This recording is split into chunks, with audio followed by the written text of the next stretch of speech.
আপনাদের নেত্রী বাংলাদেশের প্রধানমন্ত্রী শেখ হাসিনা সীমান্তের কাছাকাছি পৌঁছে গেছেন। কোথায় আছেন আমি জানি, কিন্তু সেটাই বলবো না।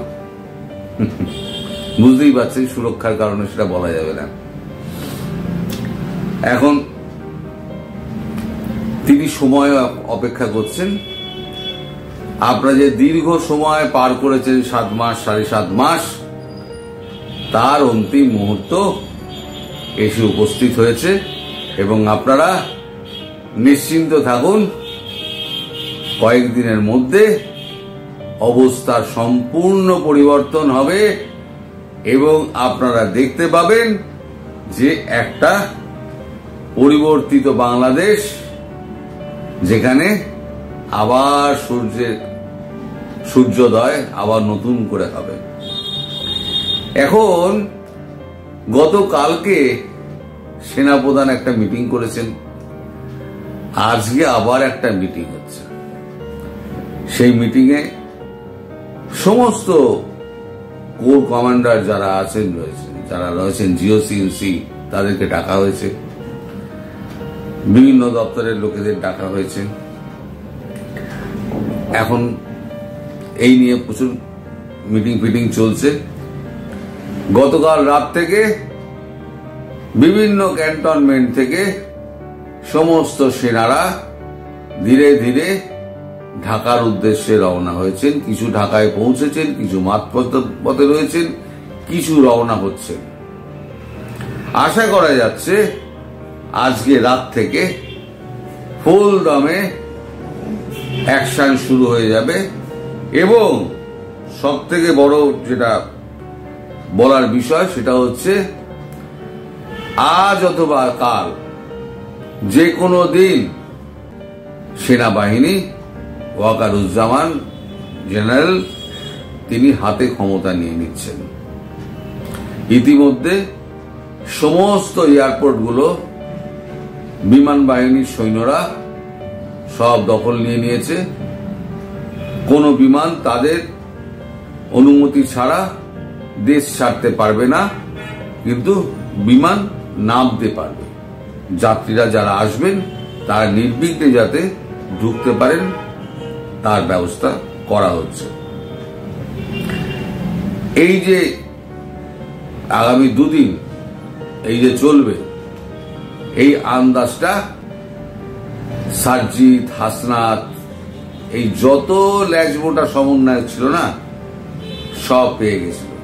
এইটুকু খবর পাওয়া গেছে, সারজিৎ এবং হাসনাত এই দুজনে তাদের পরিবার সহ পলাতক। গতকাল রাত থেকে পলাতক, তাদের কোনো খোঁজ খবর পাওয়া যাচ্ছে না। তাদের বাড়ির লোকেরা কোথায়, তারা কোথায়? দেশ তো এইটুকু, দেশ ছেড়ে তো বেরোতে পারবে না। যেখানেই লুকিয়ে থাকুক সে ধরা পড়বেই, আর ধরা পড়লে কি হবে তা আপনারা অনুমানই করতে পারছেন। যাই হোক, এরপর সেনাকর্তা, আমি কেন বলছি এগুলো, যে শেখ হাসিনার প্রত্যাবর্তনটা কি করে হবে সেটা বুঝতে গেলে এই পথটা দিয়ে আপনাকে যেতে হবে। তবে আপনি বুঝবেন যে শেখ হাসিনা প্রধানমন্ত্রীর পদে পুনঃস্থাপিত হবেন কি করে। এই সমস্ত প্ল্যানটা কিন্তু চোখে দেওয়া আছে ইউএস এবং ভারতের। সেই প্ল্যান অনুযায়ী কাজকর্ম করছেন আমাদের ওয়াকারুজ্জামান। এবার সেনাবাহিনী হাতে ক্ষমতা নিলে সেনাপ্রধান ক্ষমতা হস্তান্তর করবেন কাকে? না, রাষ্ট্রপতিকে। রাষ্ট্রপতি তখন সরকারিভাবে তার ক্ষমতা বলে এমার্জেন্সি চালু করবেন, জারি করবেন। এমার্জেন্সি জারি করার পর তারপরেতে একটা আইন করে দিয়ে, বিশেষ আইন ক্ষমতা, তার ক্ষমতা বলে তিনি প্রধানমন্ত্রী শেখ হাসিনাকে তার চেয়ারে বসিয়ে দেবেন। তার আগেও কতগুলো কাজ রয়েছে। এখন এই ক্ষমতা তো অর্পণ হবে। শেখ হাসিনা যেমন আমাদের দেশের মনমোহন সিং তিনি যখন অসুস্থ হলেন তিনি 6 মাস অফিস যেতে পারেননি। তার একটা বুকে সার্জারি হয়েছিল, অফিস যেতে পারেননি। তিনি কি প্রধানমন্ত্রী থাকেননি? তার আগে যিনি প্রধানমন্ত্রী ছিলেন, তার আগে প্রধানমন্ত্রী ছিলেন আমাদের বাজপেয়ী সাহেব। সেই বাজপেয়ী সাহেব যখন তার নি রিপ্লেসমেন্ট হয় তিনি 9 মাস অফিস যাননি, তার প্রধানমন্ত্রীত্বে চলে গেছিল। ভারতবর্ষ 140 কোটি দেশ, সেই দেশের প্রধানমন্ত্রী যদি ছুটি নিতে পারেন তাহলে শেখ হাসিনা প্রধানমন্ত্রী হিসেবে ছুটি পাবেন না কেন? তিনি ছুটিতে গিয়েছিলেন কারণ তিনি তো পদত্যাগ করে যাননি। তিনি এসে আবার ক্ষমতায় বসবেন, ক্ষমতায় বসে তিনি আবার দেশ শাসন করবেন। আমার চিন্তা হচ্ছে এই ইউনূস চাকে নিয়ে। এই ইউনূস চার কি হবে? আপনারা জানেন বহুদিন আগে থেকেই আমি বলে আসছি যে জ পলায়তি স জীবতি, ইউনূস চা আপনি পালান, কিন্তু আমার কথা ইউনূস চা বুঝতে পারেননি।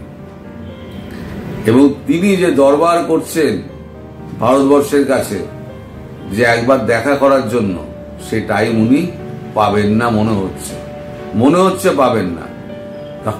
কারণ 26 তারিখ, আগামীকাল 26 তারিখ, 26 তারিখে তার তো আজকে 25 তারিখে রাত্রে যাওয়ার কথা। তার আগে সেনাবাহিনী যদি তাকে অ্যারেস্ট করে নেয় তাহলে পরে তার চীন যাত্রা হলো না, সে জায়গায় তার জেল যাত্রা হবে। এবং জেলের লপসি কিছুদিন খাওয়ার পর তিনি বুঝতে পারবেন যে চিন্ময় প্রভু তার কতটা কষ্ট হয়েছে, তাকে কি অন্যায়ভাবে আটকে রাখা হয়েছিল। এই যে যত আমাদের আওয়ামী লীগের যত কর্মী, যত হিন্দু মাইনরিটি যত লোকজন রয়েছে, তাদেরকে ধরে ধরে সমস্ত মেরে তাদেরকে জেলে পুড়ে দেওয়া হয়েছে। এইবারেতে এরা বুঝতে পারবে যে কত ধানে কত চাল। জেলে ঢোকানো সহজ, কিন্তু জেলে থাকা কিন্তু খুব কঠিন। এখন আমি যখন প্রথম বলতে শুরু করেছিলাম 6 মাস আগে যে শেখ হাসিনা প্রধানমন্ত্রী হিসেবে মার্চ মাসের মধ্যে ফিরবেন, অতি বড় আওয়ামী লীগ সমর্থকও তখন কিন্তু অবাক হয়েছিলেন যে আপনি এই সময় এটা বলছেন কি করে। আমি তো গণৎকার নই, আমি কোথাও একটা খবর পেয়েছিলাম যে এটা 6 মাসের প্রজেক্ট, 6 মাসের মধ্যেই শেষ হবে। শুধু ট্রাম্প আগেই শেষ হয়ে যেত, ট্রাম্পবাবু মধ্যিখানে ঢুকে পড়াতে একটু যা লেট হয়ে গেল, এর বেশি কিছু হয়নি। তবে মার্চের মধ্যেই প্রধানমন্ত্রী ঢুকে যাবেন, অন্তত তিনি আমার কথাটুকু রাখবেন, এটুকু বিশ্বাস আপনাদের প্রধানমন্ত্রীর ওপরে আমার আছে। আর আপনাদের কাছে আমার একটা বিনীত অনুরোধ রইল, আপনারা অতি উৎসাহী হয়ে একেবারেই কোনো সরকারি সম্পত্তিতে হাত দেবেন না, কোনো প্রাইভেট সম্পত্তিতে হাত দেবেন না। এটা হচ্ছে আপনাদের মানে দেশের সম্পদ। ইউনিসের গ্রামীণ ব্যাংক আছে, আপনারা গ্রামীণ ব্যাংকের উপরে চড়াও হলেন, করবেন না। কারণ গ্রামীণ ব্যাংকটা টিকে থাকলে পরে সরকার ওটাকে অধিগ্রহণ করবে, সরকার অধিগ্রহণ করে সরকার ওটাকে চালাবে। ও যত সুযোগ সুবিধে অবৈধভাবে নিয়েছিল না, সব সুযোগ সুবিধে সুদে আসলে তুলে নেওয়া হবে। গ্রামীণ ব্যাংকের উপরে কোনো হামলা করবেন না, কোনো ব্যাংকের উপরেই হামলা করবেন না, কোনো সরকারি বেসরকারি সম্পত্তির উপর হামলা করবেন না।